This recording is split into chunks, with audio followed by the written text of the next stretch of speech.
Nó đẹp không?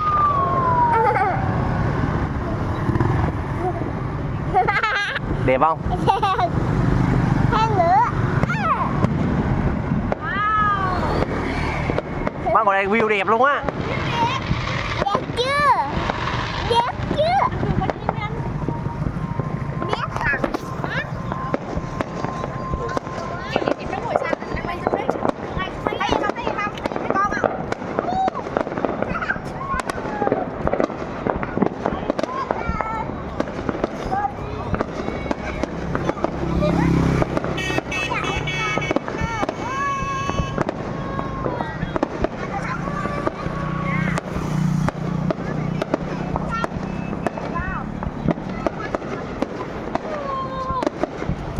Có 59 bánh à. Ừ.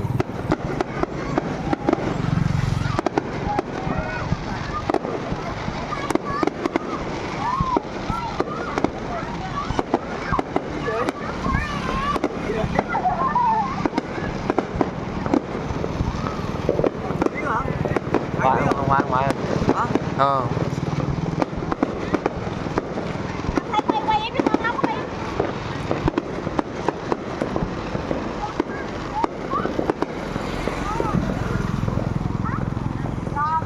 Quay đó nào.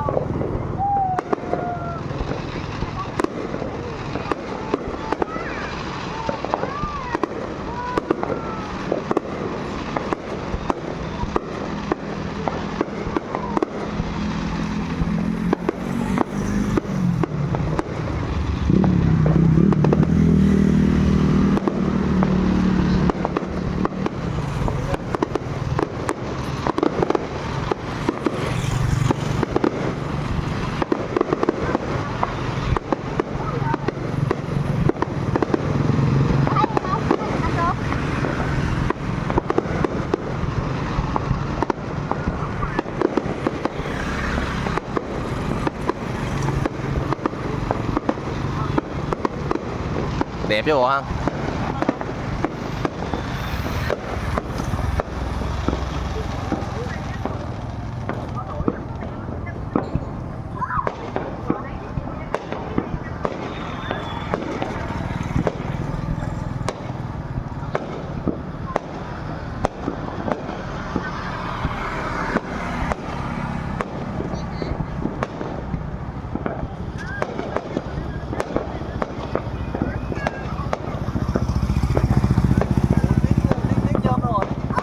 Về rồi, nãy ngồi đây uống rồi coi đẹp luôn á chứ không kêu mắc cái cây gì mắc cây vậy.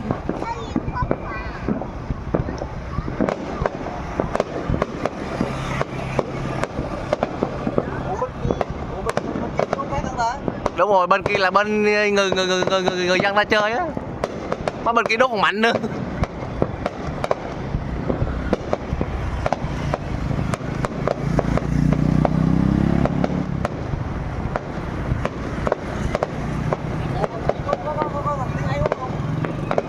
Tiếng Tích ăn, tiếng không anh à.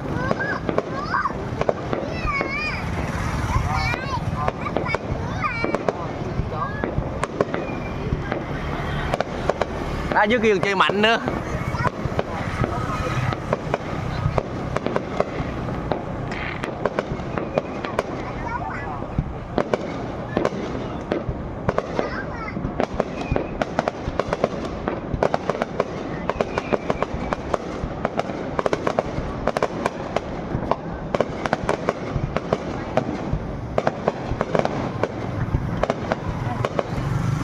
À, điện thoại cùi quá anh Tài à, coi nó không có nét gì hết.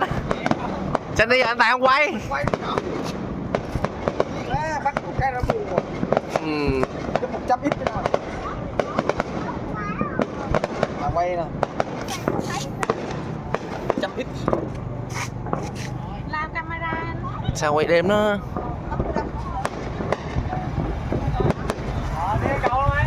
Này cũng phải có chế độ quay đêm mà chứ. Nó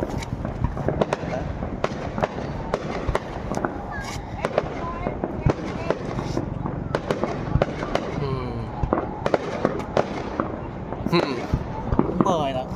Mờ á. Xe nha, đi vô. Được.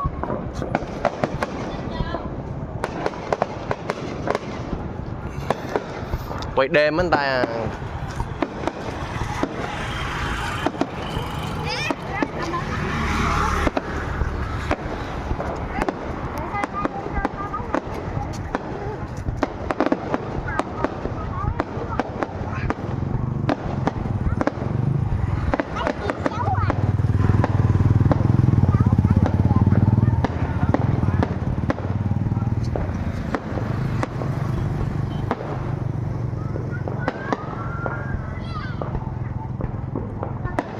Mới 5 phút à, 15 phút đó ta.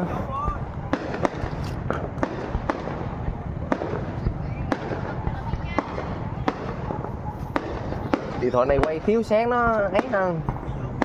Mà râm gần nó cũng rõ hơn. Này có đâu rồi sáng là mới nét.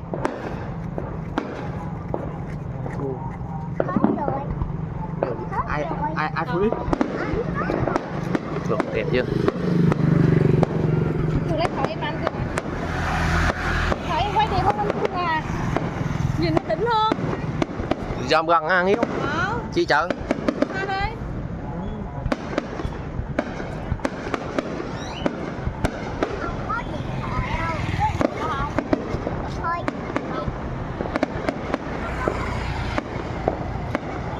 Có một xanh không? Có màu xanh không? Còn nó màu gì đó? Màu gì đó?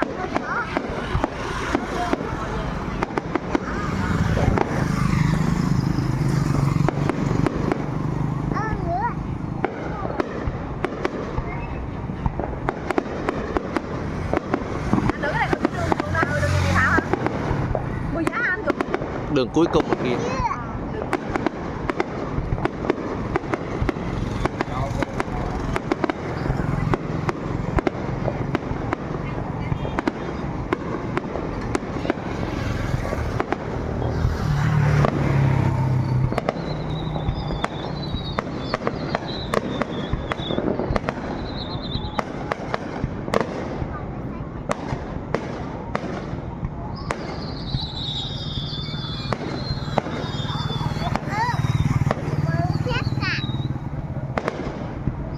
Anh sao quay còn xa xa rồi.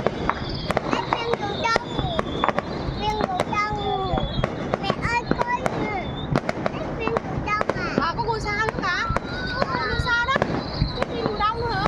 Tròn tròn. Đẹp quá à.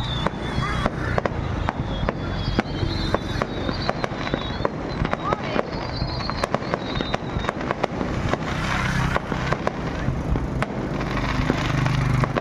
10 phút ta bắn 10 phút rồi sao?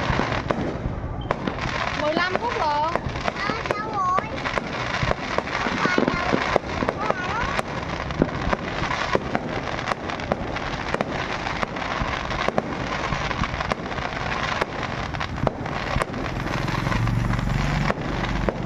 Không phải.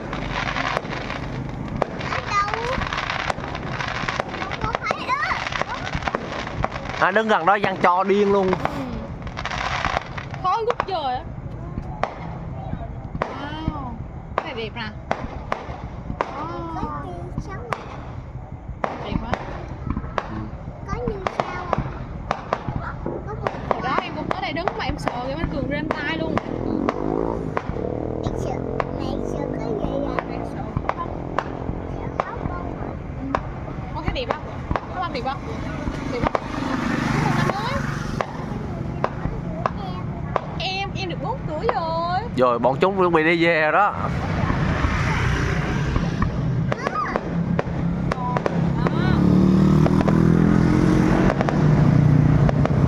Đây là trước khi kẹt xe. Đúng rồi, vậy là về đẹp rồi.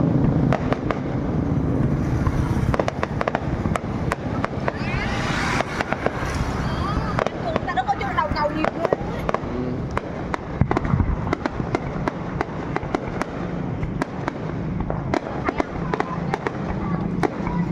Quay mấy thân đây đi, quay mấy thân.